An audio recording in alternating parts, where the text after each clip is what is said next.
Hello everyone, good afternoon. JEE mains 2022 जनवरी को जो फर्स्ट शिफ्ट कंप्लीट हो गई है उसका मैं पेपर डिस्कशन करने के लिए आया हूँ। केमिस्ट्री का मैं कुछ क्वेश्चन लेकर के आया हूँ। सबसे पहले केमिस्ट्री का डिस्कस करने का बस यही बताऊंगा कि आप लोग जो है ये मेमोरी बेस्ड क्वेश्चन है, तो इस पे विश्वास पूरा मत करना 100%। कुछ गलत भी हो सकता है, मीन्स बच्चे को कहीं याद ना हो, ये क्वेश्चन पूरा याद नहीं रहता है। तो जो है बस आप पैटर्न देखिएगा, बस किस पैटर्न में पूछा जा रहा है क्वेश्चन को, कहाँ पूछा जा रहा है, किस चैप्टर से आ रहा है ज्यादा, तो बस इतना ध्यान देना है। बाकी ये मत सोचना कि यही क्वेश्चन है, ठीक है लगभग तो यही मेमोरी बेस्ड क्वेश्चन, मतलब कुछ बच्चे हैं पूरा सही से ही बता देते हैं। चलो फिर आगे करते हैं, इसको सॉल्व किया जाए। ठीक है, फर्स्ट क्वेश्चन कह रहा है NiCl4, इसमें चार्ज -2 करना। क्वेश्चन नंबर 1 में, ठीक है। फर्स्ट क्वेश्चन कह रहा है what is the charge on metal and shape of complex. Shape बताओ प्लस क्या बताओ, इसका चार्ज बताओ। तो x मान लिया जाए, x -4 is equal to -2, x is equal to कितना आ जाएगा, +2। ठीक है, हमारा क्या आ गया, Ni+2 है नहीं, ठीक है, Ni+2 आ गया। आप देखो इसका एटॉमिक नंबर तो आपको याद होना चाहिए 28 है, ठीक है। तो इसका इलेक्ट्रॉनिक कॉन्फ़िगरेशन क्या हो जाएगा, आर्गन का पहले मैंने कर दिया, फिर क्या हो जाएगा 3d8 4s0 हो जाएगा। ठीक, तो 3d8 का मैंने क्या कर दिया,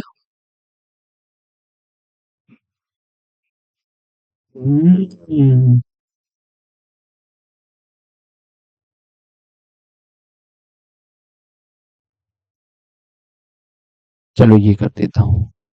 ठीक है, तो ये है, इसको थोड़ा बहुत ध्यान देना। और एक s है, एक p हो जाएगा हमारा। ठीक, तो ये हो गया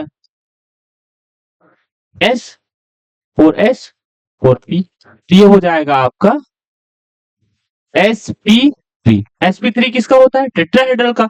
फर्स्ट ऑप्शन दिया है। इतना आसान सा क्वेश्चन था इनऑर्गेनिक केमिस्ट्री का, आप लोग कर लिए होगे, 4 नंबर तो मिल गया होगा। दूसरा क्वेश्चन क्या कहता है, compare the boiling point of the given solution. Given solution का बॉइलिंग पॉइंट निकालो। गिवन सोल्यूशन का अगर बॉइलिंग पॉइंट निकालेंगे तो सबसे पहले आपको याद होना चाहिए डेल्टा टीबी क्या होता था। डेल्टा टीबी आई क्या था, आई के बी एम। ठीक है, ये क्या होता है, ये मोलैलिटी होती है।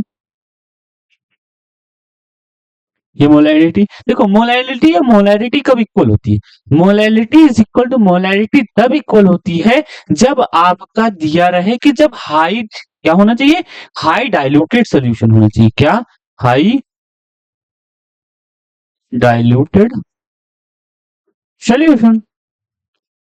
तब हम क्या करते, अब यहाँ माना दिया नहीं है कुछ, तो हमने इसको हाई डाइल्यूटेड सोल्यूशन मान लिया, तो ये क्या हो जाएगा, मोलैलिटी इक्वल टू मोलैरिटी हो जाती है। अब इसका मैं निकाल देता हूँ। तो इसमें क्या सबसे जरूरत होती है, वांट हैव फैक्टर। जब वांट हैव फैक्टर आपको याद आना चाहिए, तो सबसे पहले NaCl दिया, यूरिया दिया है, NaCl ले लिया जाए। NaCl क्या है, मान लेते हैं 100% डिसोसिएशन है। जब 100% डिसोसिएशन है तो इसके I इज इक्वल टू 2 हो जाएगी भाई। ये 2 हो गया कि नहीं। अब उसके बाद देखा जाए क्या हो जाएगा, अब आगे देखा जाए कि यूरिया, यूरिया क्या है, यूरिया एक होता है आपका नॉन इलेक्ट्रोलाइट। नॉन इलेक्ट्रोलाइट होता है तो मींस क्या हो गया, आई इज इक्वल टू इसका हमने 1 ले लिया। अब देखो इसका भी 2 आया, इसका भी 2 आया, ये वाला भी, इसका 1 आया। तो 1 इस पे मल्टीप्लाई करेंगे, बाकी इसके चलेंगे। लेकिन सबसे पहले देखा जाए ये जो हमारा कंसंट्रेशन दिया गया है, तो कंसंट्रेशन सबसे ज्यादा किसका है, 10 टू पावर -2 का।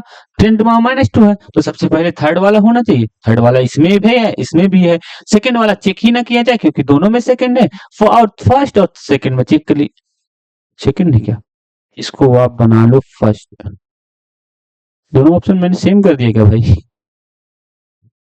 फर्स्ट यहाँ नहीं है तो आप इस पे फर्स्ट बना लो, और इधर को फोर्थ बना लो, इसको क्या बना ले, थर्ड बना लो,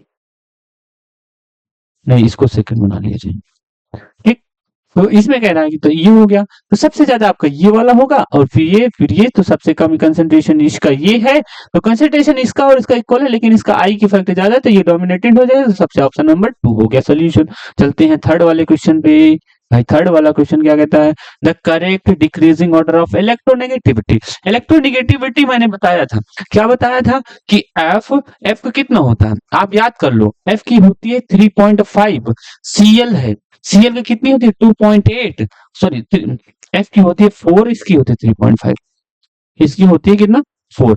Cl हो गया FCl और उसके बाद Br, उसके बाद आई। Br की होती है 2.8, इसकी होती है 2.1। ये याद कर लो, क्योंकि सेकंड शिफ्ट में भी पूछ सकता है, थर्ड में भी सॉरी कल भी पूछ सकता है, परसों भी पूछ सकता है, आने वाले एग्जामिनेशन में पूछेगा, जरूर पूछेगा इलेक्ट्रोनेगेटिविटी। तो सबसे ज्यादा किसका है? एफ का है। सबसे ज्यादा एफ इसमें और इसमें दिख रहा है, फिर क्लोरीन इसमें दोनों में दिख रहा है, फिर ब्रोमीन का दिख रहा है, ब्रोमीन का ये है, तो आपका थर्ड ऑप्शन चला गया, याद कर लो। क्वेश्चन नंबर 4 क्या है? फोर्थ वाला क्वेश्चन कह रहा है कि which of the following ion has 7 electron in the outermost shell. तो 7 इलेक्ट्रॉन किसके पास होगा आउटर मोस्ट शेल पे, बताते हैं। तो सबसे पहले आपको ये याद होना चाहिए, ही नेवर अराइज कर जी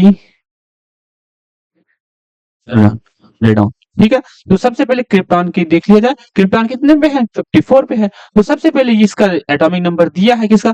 गैडोलियम का दिया है इतना, और यू का दिया है कि 63। सबसे पहले यू को दिखा जाए, 63 हो गया, इसका 63 दिया है। तो इसको कैसे क्या करेंगे कॉन्फ़िगरेशन? पहले लिख लेंगे के आर, क्योंकि कॉन्फ़िगरेशन करना तो सीख गए आप लोग, तो सीखे होगे, नहीं तो क्या है भाई, पढ़ना छोड़ दो, ऐसा क्या कर रहे हो सर, नहीं, ठीक है।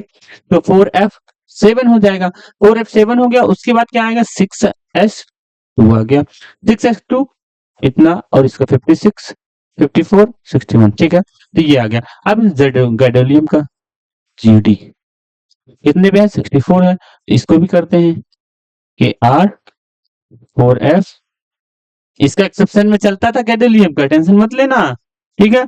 और फिर हो जाएगा 5d1 और 6s2, 5d1 6s2 हो गया, ठीक है। तो देखो आप क्या कह रहा है कि किसमें 7 इलेक्ट्रॉन होंगे, 3 इलेक्ट्रॉन इसमें चले जाएंगे, तो लेकिन ये तो यू है। अब ये गैडोलियम में देखा जाए तो ये वाला देखो 3 इलेक्ट्रॉन मैंने क्या चला गया, तो आपका बचा 4f7, ऑप्शन नंबर 2 हो गया। चलो आसान आसान क्वेश्चन आए थे, बस आप बेसिक नॉलेज आपके अंदर है ना, तो आप क्वेश्चन सारे कर जाते हैं, ठीक है। तो टेंशन मत लेना, क्योंकि केमिस्ट्री का सबसे इजी क्वेश्चन आते हैं, फिर फिजिक्स आते हैं, फिर मैथमेटिक्स आते हैं, उसका भी सोल्यूशन लाएंगे, टेंशन नहीं लेना का। बस क्या है, आप अभी पढ़ते रहो बस। अब आ गया अच्छा क्वेश्चन, एक क्वेश्चन ये दिया गया है ऑर्गेनिक केमिस्ट्री का है।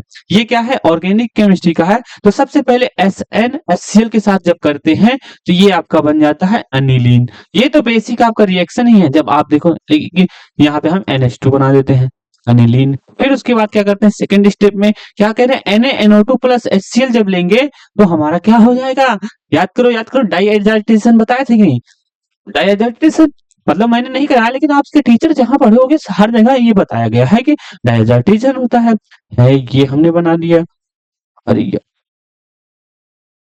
ये बेंजीन बनाओ और उसके बाद लिखो N2 plus Cl minus, N2 plus Cl minus. फिर उसके बाद आगे क्या करें? CuCl प्लस HCl के साथ चलते हैं।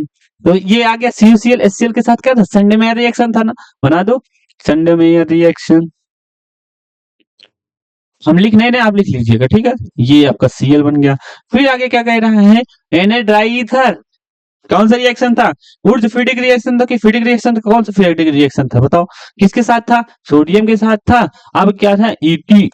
EtO था। हम लोग इसको ईटा से याद किए थे, ET। तो ये क्या बनेगा आपका? पीएच बनेगा। इसका क्या मॉलिक्यूलर फार्मूला मॉलिक्यूलर मास पूछ रहा है, क्या होता है पीएच का? फर्स्ट पीएच का 77 होता है, इसका भी 77 प्लस क्या हो जाएगा? 84 मार्क्स आ जाएगा, 184, ठीक।